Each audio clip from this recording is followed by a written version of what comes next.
Hello and welcome into the latest edition of ESPN FC. Kay Maureen, Alejandro Moreno here in the studio. Lots to talk about today, starting with the Premier League title race where things are heating up after Arsenal have just 2 wins from their last 7 matches in what's been a bit of a wobble at the top of the Premier League table. We want to hear from Mikel Arteta and what he's had to say about things after their latest draw. Does it raise question marks about the mentality within the team? Because out there tonight, it looked as if they were struggling under the pressure, under the expectation. You know, you're out there to go 7 points clear. I think any question, any criticism, any opinion, you have to take it on the chin today. I mean, that's it. Any hit, any bullet, take it, because we didn't perform at the level that is required. So anything that anybody says can be right, because we didn't do what we had to do, and the way to do it is on that pitch on Sunday in a great opportunity that we had.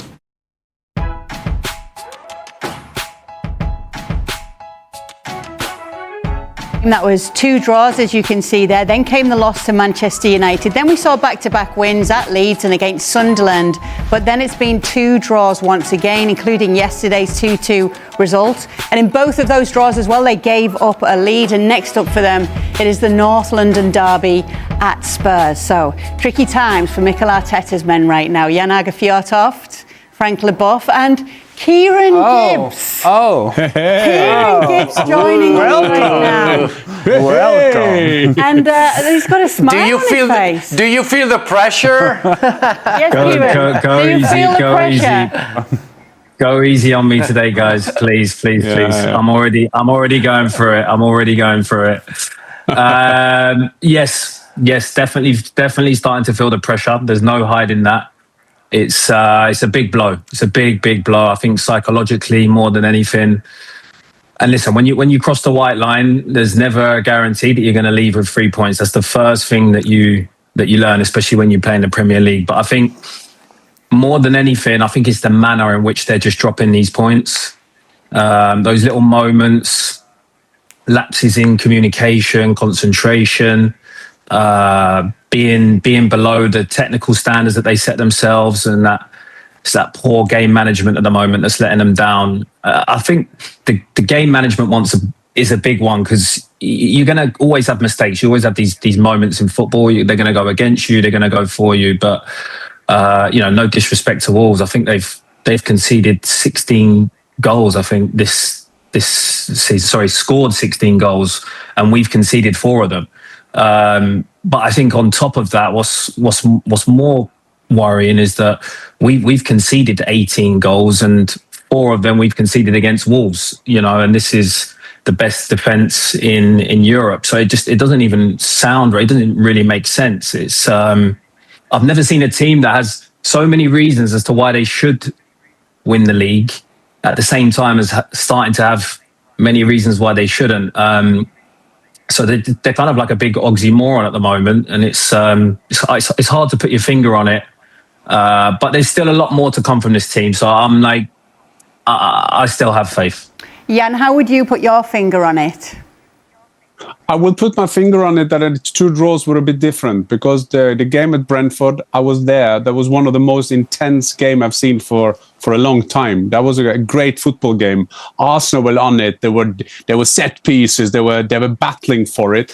And at the end, they should have won it with Martinelli when he was on his own there, 1 against the goalkeeper. What was interesting with the game against Wolves is that everything went for Arsenal. They got an early 1-0, calmed the nerves, and they were unbelievable, much better than Wolverhampton in the first half. I mean, that was amazing how much better they were in the first half. But how they then can take themselves down to that level that they have in the second half, it's beyond me to understand. So is it coming down to a strength of personality here for this Arsenal team, Ale? I will tell you this much, Kay. I've been saying all along that when you compare both teams, and really it's the only teams that you can compare to each other in the Premier League, Arsenal, I think, much like Jan, Arsenal should be better than Manchester City. And let's not forget, while Arsenal have had this struggle, it's not like Manchester City have been perfect. Had Manchester City been close to perfect in this same run of games, they would be top of the league already, but they've dropped points themselves. I look at Arsenal, and yesterday was the first time the first time this whole season in which I said, because much like the guys, much like Kieran, much like Frank, much like Jan, you're looking at the expression of the players, you're looking at the performance on the field, you're looking at how they're closing down the match, and you kind of go, it seems like they're afraid. It seems like they're not certain as to what they need to be doing on the field. It seems like they're the ones having questions against Wolves. And they're having questions. And that, well, it's a scary place to be if you're an Arsenal fan, because it makes you think of all the bad things that could happen. But if I am to give a semblance of positivity to Arsenal fans, is Manchester City have issues as well. You're still ahead, and Manchester City is far from perfect. But if you're thinking about all the bad things that could happen, you could also, Yes. Frank, start thinking about all the bad things that have happened when you've been leading in the title race and a team called Manchester City have actually overtaken you in those seasons and won the title. Does Wednesday's draw up imagery of that happening once again? Are you talking to me? Sorry, Yes, Kay, Frank. that was for me.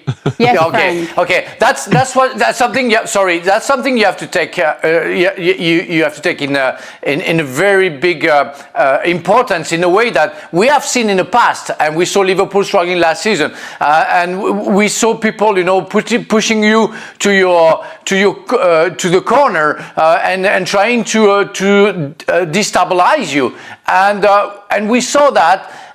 We saw that it's possible to any teams, even the best team in England, which Arsenal is right now. They can change their mind because they get fragile and because they feel the pressure. It's why we love that game. It's because it's a human being game where everything goes into details, and the pressure that you get can take something out of you, and that's absolutely crazy. I think if I was to pick any holes in that, it would probably be, I feel like Jurriën Timbers played a lot of football.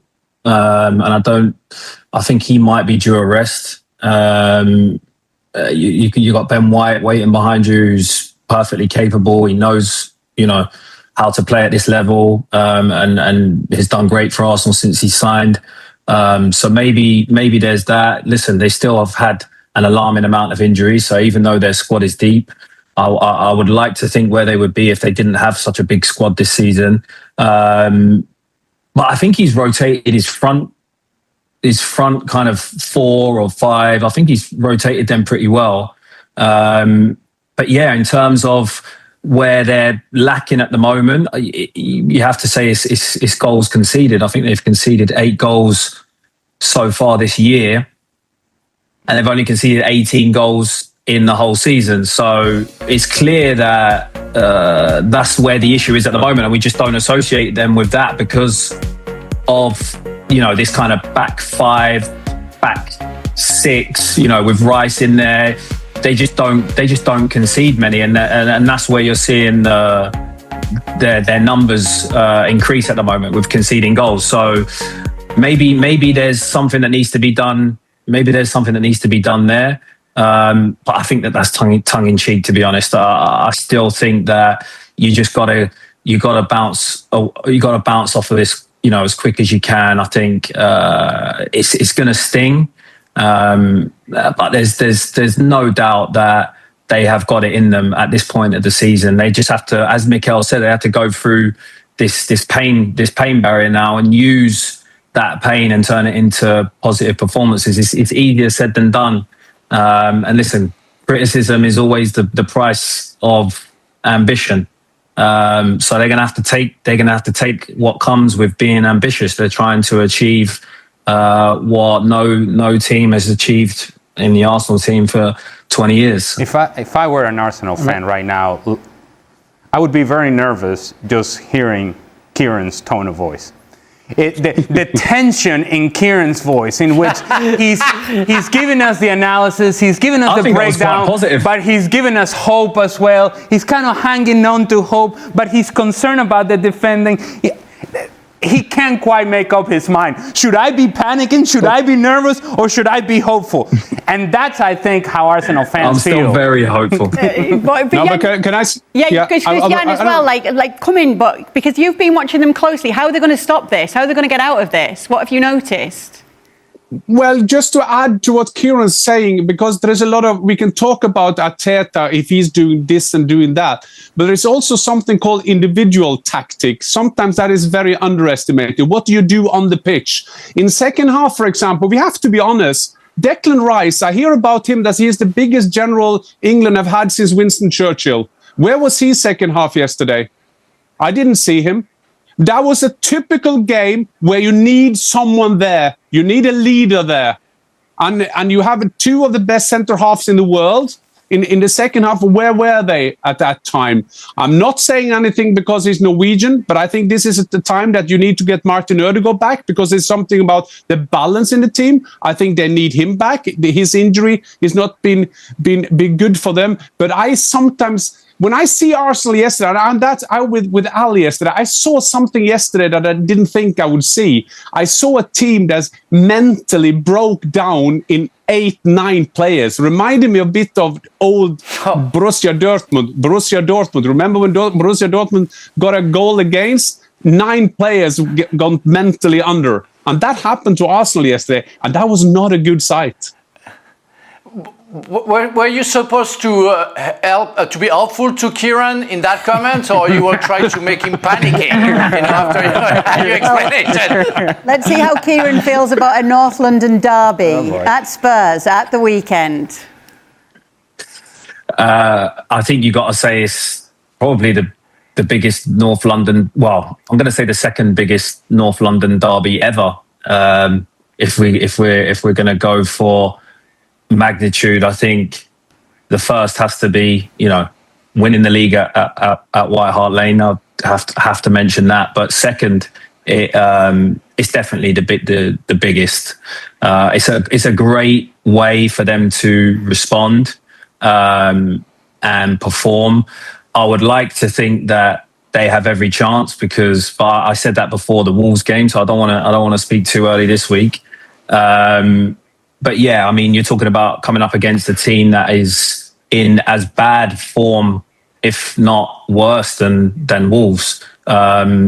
So now is the time to respond, and this is a separate game anyway. This is always a separate game. The North London derby is always a separate game to what's going on in the league.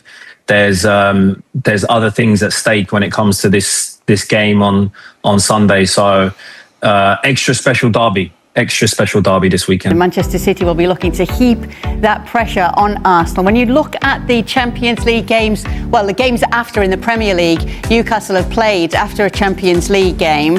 There have been 3 wins, 4 losses and 1 draw. And now comes City. And just to add to this, City are unbeaten in their last 21 Premier League home games against Newcastle and have won each of the last 16. In fact, it's the second longest winning home run versus an opponent in English top flight history. But Kieran Gibbs does not care about the stats. It's got draw written all over it. It's got draw written all over it. How dare you?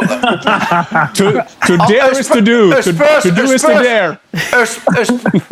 Oh my God! So Spurs fan will say, "How dare you?" Really? Come on, Kieran. Yeah, one more from Kieran. Why are you so positive, Kieran? Well, I think everyone's said that you still don't really know what you're going to get with City if you was to take their results over the last 10, 20 games. So I think Newcastle are in a position where they probably taken a lot of confidence from the FA Cup at the weekend. And they need to get back on track in the league because Eddie Howe's under pressure.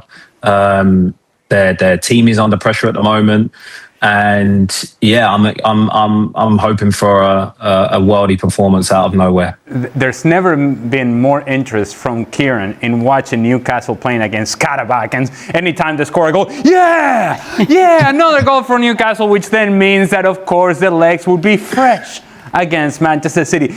Arsenal should not be in this position. where they're depending upon Kieran putting out there a draw so that Manchester City drops some points so that then Arsenal can get their full points against Spurs and the stress is gone. They should not be in this position. But the stress is here and the stress is not going away, Kieran. Not even if you make it a draw. It's still here. Jan? Thank God that Karabakh is just down the road. That was not a long travel for them. But boys, well, girls, we have discussed this many times. This is not a Manchester City back in the seasons where you think, well, we know now if they win the rest of the games, they will win the league.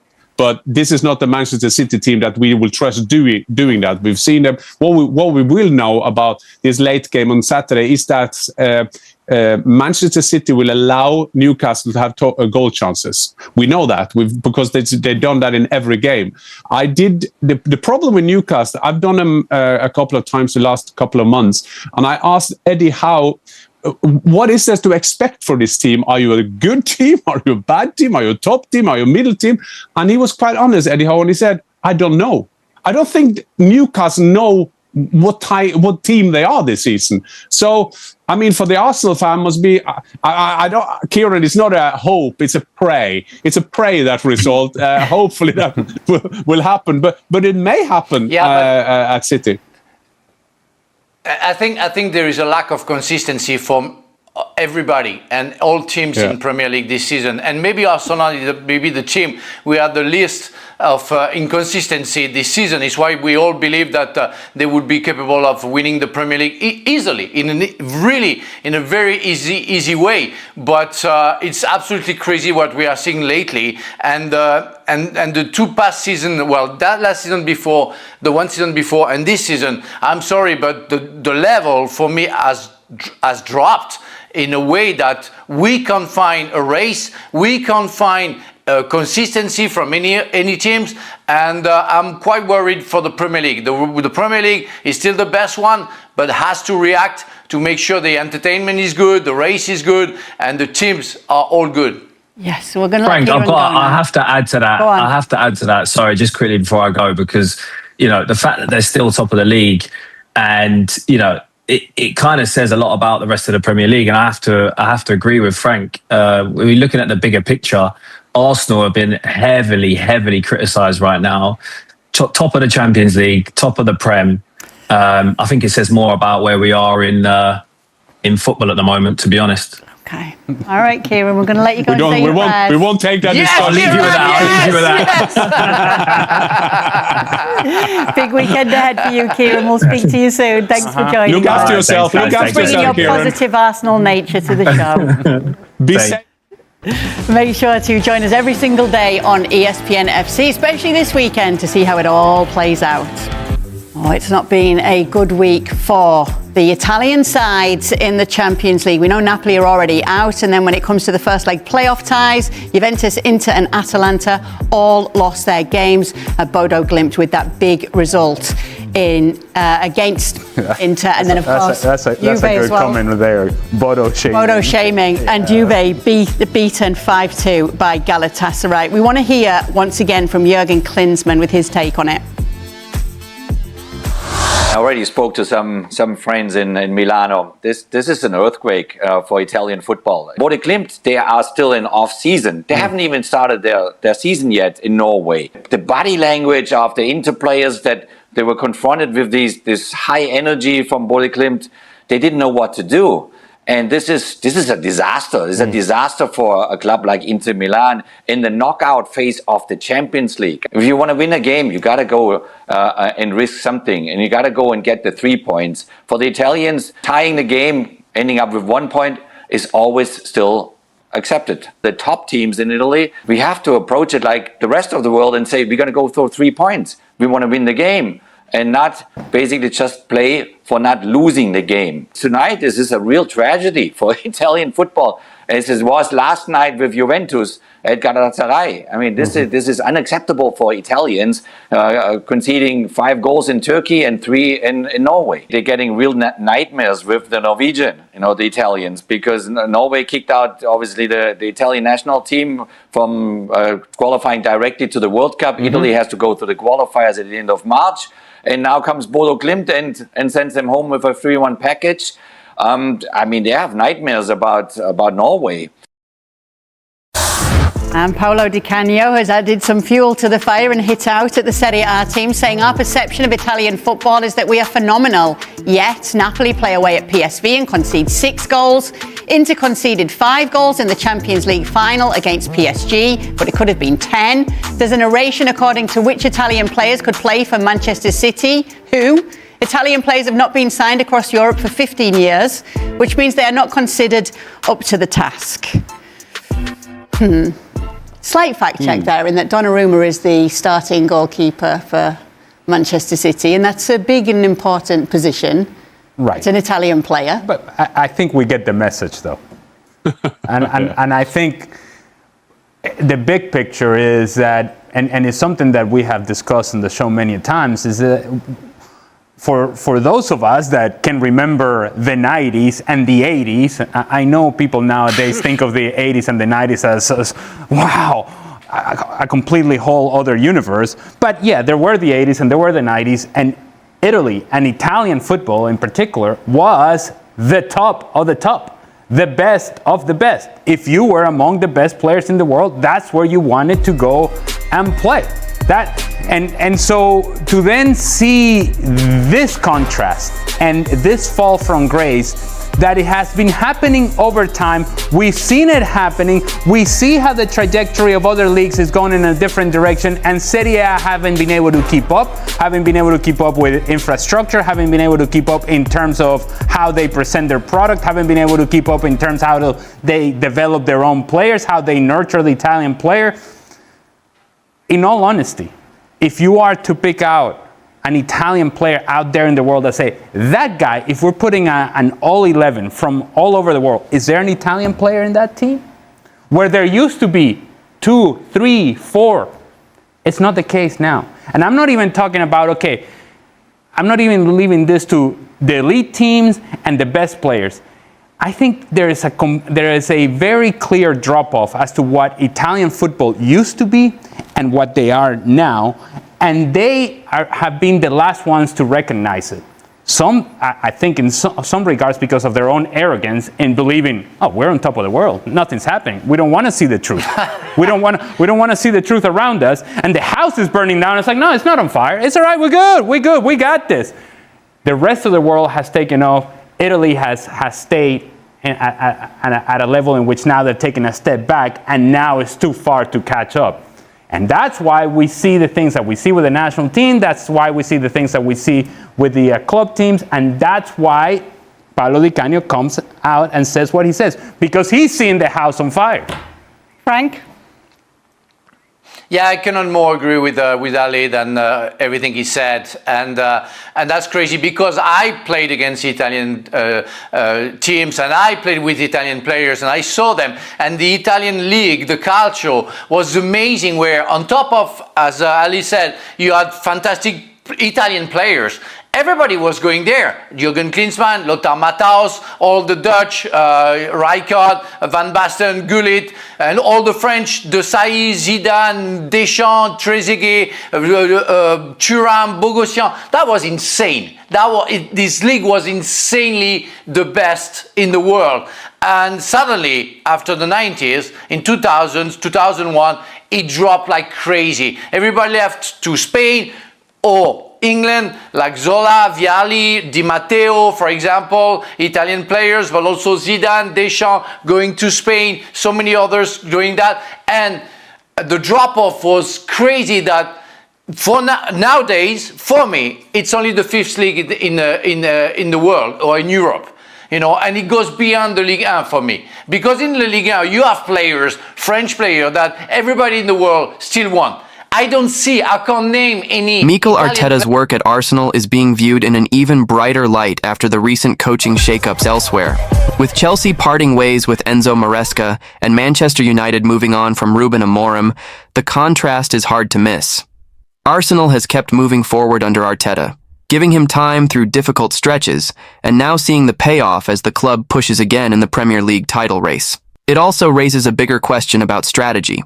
While Chelsea and United are changing direction again, Arteta has been in place for more than 6 years, outlasting a long list of managers across those two clubs in that span. That stability has become part of the story, and it was a major talking point on the Seeing Red podcast with Tom Canton and John Cross. Beyond reacting to Amorim's dismissal and breaking down wins over Aston Villa and Bournemouth, plus Manchester City's loss to Chelsea, the conversation kept returning to one core idea: structure. Not just who is the coach, but how much power that coach has, and whether the club is built to support a long-term project. Cross pointed to Arsenal as a rare example of patience turning into real strength. He argued that Arsenal's willingness to back Arteta through the messy early phases helped create the stable position they're in now, and that this kind of time and support investment is what can turn a club into something truly solid. Canton's response was sharp and honest. Arteta's arc, he said, has almost become a problem for other clubs, because it tempts them to keep coaches they probably shouldn't.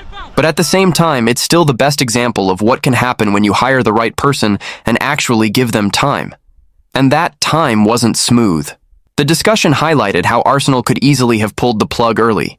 2 eighth-place finishes, then 5th, missing out on the Champions League, and a Europa League semi-final exit to Unai Emery's Villarreal. Any of those moments could have pushed a club into panic mode. Instead, the argument is that Arsenal recognized the bigger reality.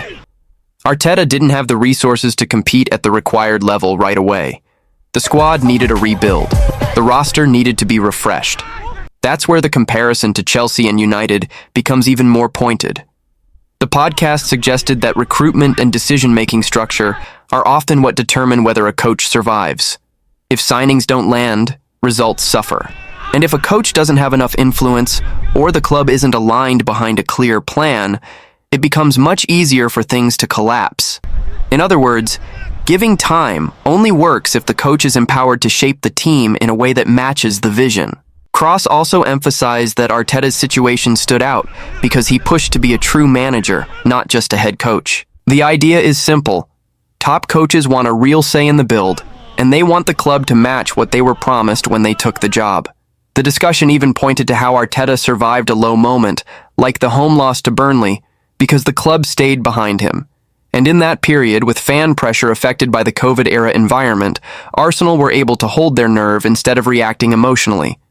Meanwhile, the big unknowns now shift back to Chelsea and Manchester United. Who replaces Amorim? And how will the next chapter look at Chelsea? The answers may come sooner than people expect. But for Arsenal, the reality stays the same. They're stable, they're moving forward, and they're still in the title chase, while others are starting over again. And that contrast can shape how people judge every manager in the league. Because when two massive clubs hit the reset button again, it forces the same question Cross raised on the show.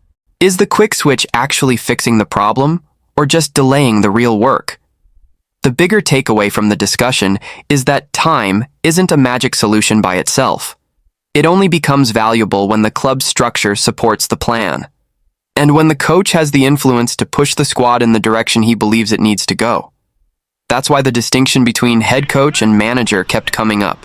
The podcast point is that if a coach is expected to own the results, he usually wants a meaningful say in the decisions that shape those results. And if he doesn't get that, patience alone won't save him. That's also where Arteta's early struggles get reframed.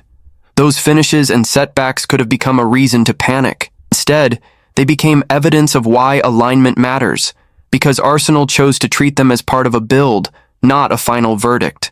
And once the squad was reshaped the way the club believed it needed to be, the results started to reflect that long-term approach.